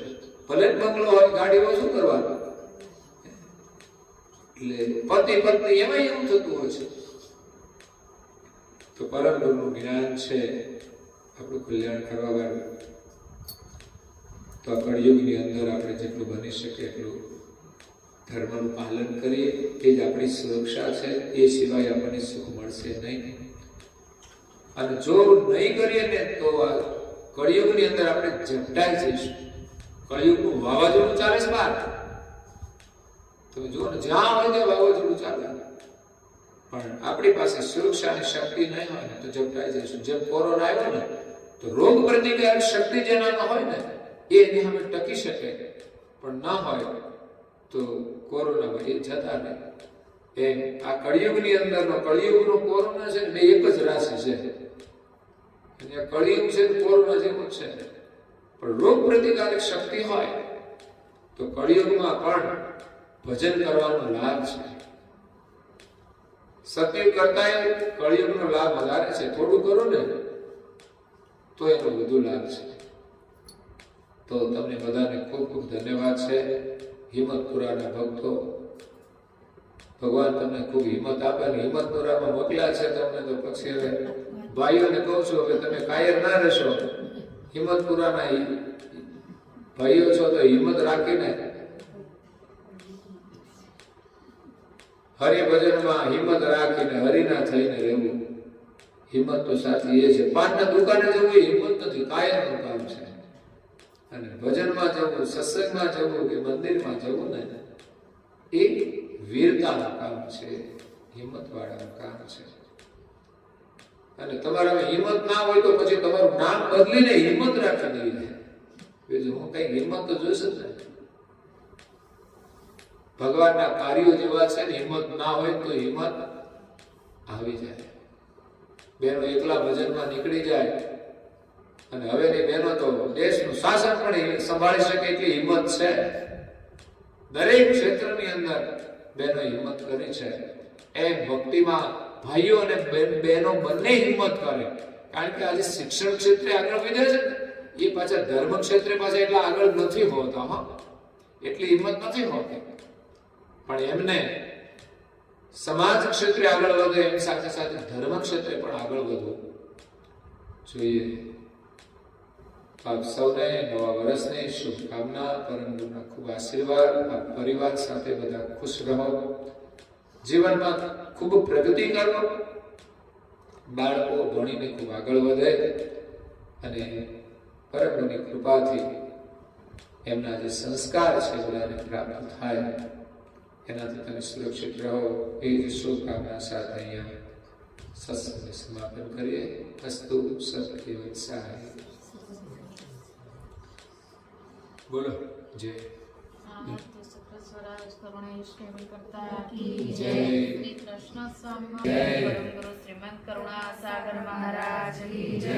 દ્વિતીય પ્રચાર શ્રી નરવેદ સાગર મહારાજ કી જય. તૃતીય પ્રચાર શ્રી બળદેવદાસજી મહારાજ કી જય. ચતુર્થ કુવેરાચાર્ય શ્રી ભગવાનદાસજી મહારાજ કી જય. પંચમ કુવેરાચાર્ય શ્રી પ્રયાગદાસજી મહારાજ કી જય. ષષ્ઠમ કુવેરાચાર્ય શ્રી શીતળદાસજી મહારાજ કી જય. સપ્તમ કુવેરાચાર્ય શ્રી જગતગુરુ શ્રી અવિચલ દેવાચાર્ય મહારાજ કી જય.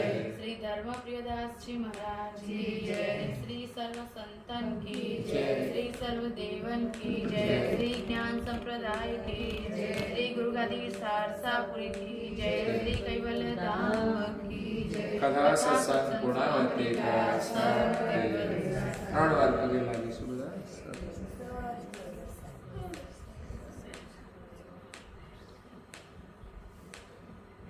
કયા અંશો સત કેવલ સાહેબ, બાજુ બાજુ બેઠા છે એમને પણ કહેજો સત કેવલ સાહેબ સત્ય.